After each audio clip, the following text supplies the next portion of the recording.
Gentlemen, our job here is to rank all the most powerful anime characters in existence. So can I count on you too? You can count on me, Obama, but I'm not so sure about Sleepy Joe over there. Okay, Mr. One-Term President. Guys, we have a very important task to accomplish here. So first character we have to rank is Goku. Where are we going to put him, guys? Ain't nobody beating Goku, just like how Donald ain't ever going to beat me in a presidential election. So with that, I'd have to put him in S tier. Even though Goku is an idiot, just like Joey Numbnuts there, I would also have to agree with him. And just for your information, the only reason I lost was because it was obviously rigged, Joe. Anyways, what about you, Obama? Where do you put Goku? Ain't nobody beating Goku. Could you stop saying that? Anyways, I would also put Goku in S tier as well. He just has too many forms, just keeps getting ridiculously strong each new installment. All right, next we have Saitama.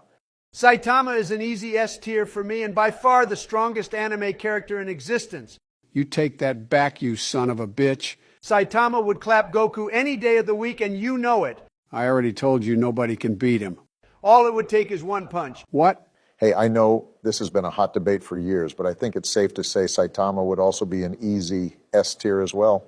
I also agree, but Saitama would still beat him. Goku is the truth. Okay, whatever. Moving on, we have Monkey D. Luffy. Monkey D's nuts in your face, Biden. Shut up. You wish Cheeto Jesus. You take that back. I love Cheetos. This is why I asked if I could count on you guys before we even started. Fat ass. Come on, Joe. All right, Monkey D. Luffy is pretty damn strong, especially with his new Form Gear 5 and his power of changing his imagination into reality. Just like how Creepy Joe wishes he could imagine a couple of young girls he could sniff right now. But I would give him a high A tier, maybe low S tier. You can imagine D's nuts on your face. Joe, you can't turn around and use the same joke I basically used on you. Yeah, it doesn't really work that way, Joe. Well, whatever, you stupid orange peel, but if I had to rank him, I would give him B tier because Luffy is always getting his ass kicked the entire show. Did you actually watch the show or just turn that shit on to fall asleep at night, Sleepy Joe?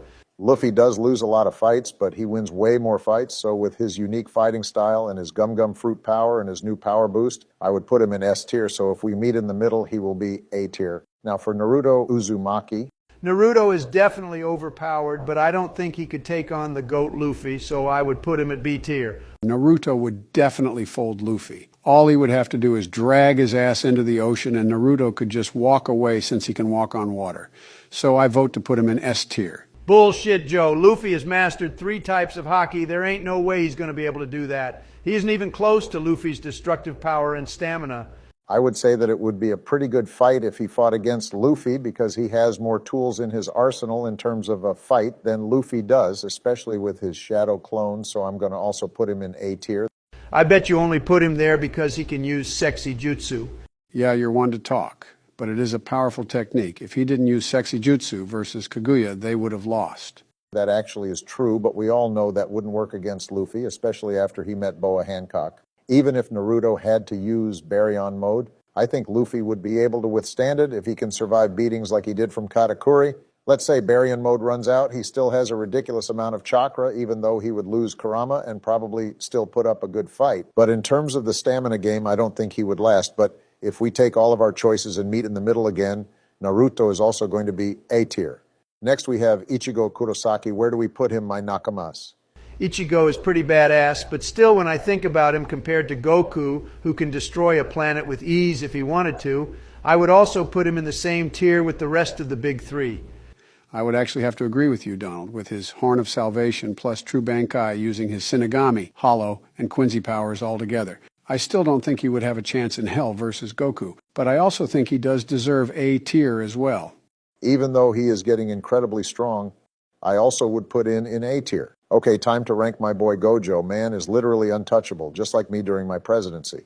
That's highly debatable, Barack. Besides, Joe, you had to have been the worst president in U.S. history.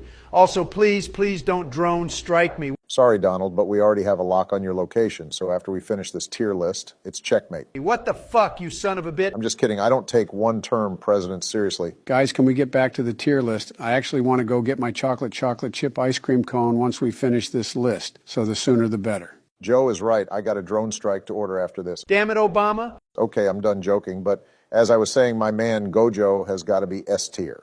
Gojo is definitely ranked up there. I don't know how a fight against Saitama or Goku would go with how his infinity works, but he doesn't have the destructive power those two have as far as what we have seen, but the man can still do some serious damage. All the characters we have in A tier would probably lose in a 1v1 fight versus Gojo.